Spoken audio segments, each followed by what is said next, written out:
So today we're going to talk about projections of the future, the two-tiered economy. So what we're going to see starting this month in December, and especially in January, is the deepening of the situation and the creation of two separate economies in the United States. And this is probably going to also happen in other countries in the world where it doesn't already exist. So in the United States, there's a tremendous amount of pressure right now on Wall Street for companies to show profit. So basically, corporations in the United States have 2 weeks left to show a profit for the fourth quarter and year end for 2020. So you can expect mass layoffs in the next 2 weeks, companies selling as much product as they can, even at deep discount. You'll see companies selling assets, not paying debts, pushing debts into 2021 in order to show a good stock portfolio on Wall Street. Then in January, the repercussions of this will start. January traditionally starts a bad quarter. So January, February, and March, you can expect mass layoffs, dumping of goods, dumping of assets and corporations, and little assistance from the government. So this is going to accelerate the separation of our economy into two separate economies that have very little co-joining overlap. So the best way to think of this is two circles where they barely touch. You'll have one circle, which is the corporate and government economy, because the government's always going to be want to pay in currency, right? So whatever currency the government has, they're going to want to be paid in that, as will corporations. This will be the first world economy. Then the rest of the United States will be dropped into a third world style economy. This economy will not relate to, it will not transact very often with the bigger first world economy. So the people that drop off into this economy, which will be the bulk of the population, you're going to have to live by cash if you can find it, barter, work arrangements where you work for room and board, food, you work in exchange for goods you can sell somewhere or trade.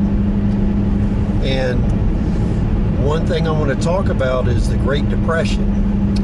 This third world economy was exemplified in the Great Depression. I knew people that were on both sides in the Great Depression, those that went through it comfortably, had plenty of money, and preyed upon those that didn't. And then I knew a lot of people that had to steal for a living, had to hunt for a living, and basically others subsisted off of the grace of other people, providing them either income or food.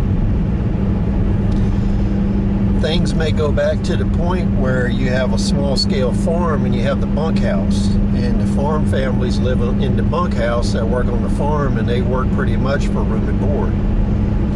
Right now you need to be thinking about the assets that you own as far as homes and vehicles that you owe money on. I had a really good friend who's now deceased, and back in 2008 he lost his house, and he and I had a discussion on it because we were doing a lot of work in the telecom field then, and it was in a depression, so there were no jobs, no available work. So for at least a year or two he would not have been making sufficient money to make his payments. And in talking to him, I said, what you need to do is stop throwing good money after bad. So you have to make a decision if in this deepening economic depression we're in, if there's no foreseeable way for you to get back on track paying a mortgage or a car payment, are you going to stop making any payments so you can conserve that buying power? Or are you going to keep dropping money into these organizations when you know you're going to lose the asset anyway?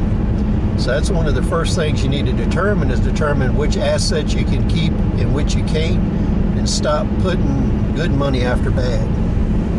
Now, they're not going to tell you about that on TV because they want you to keep paying, and they will always want you to keep paying. Now, the next lesson from the Great Depression was hobos. Hobos and families migrated all over the country looking for work.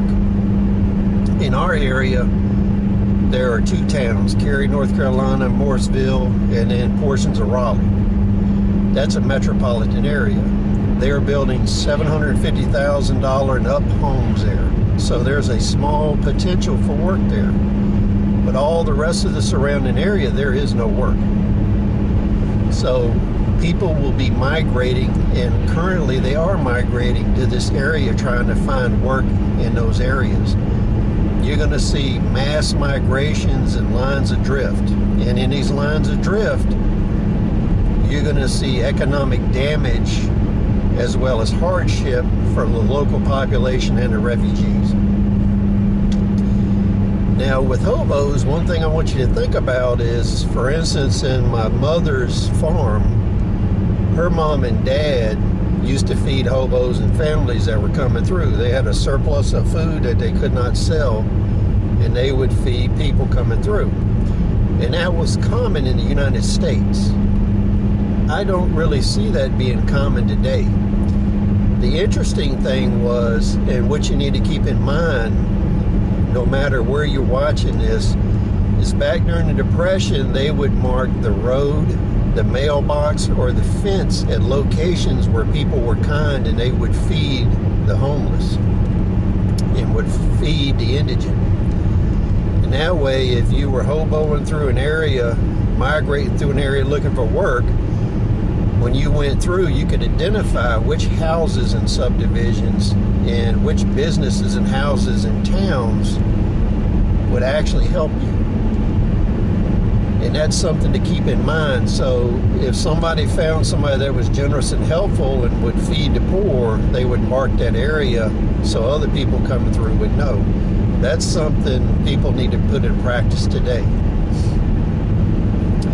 So moving forward, you need to think about how you're going to survive in a third world economy, because that's what we're going to have here. And what I've noticed is businesses are scaling down. In our area, most of the companies that are cutting timber, they couldn't pay to mobilize for under 20 acres worth of timber.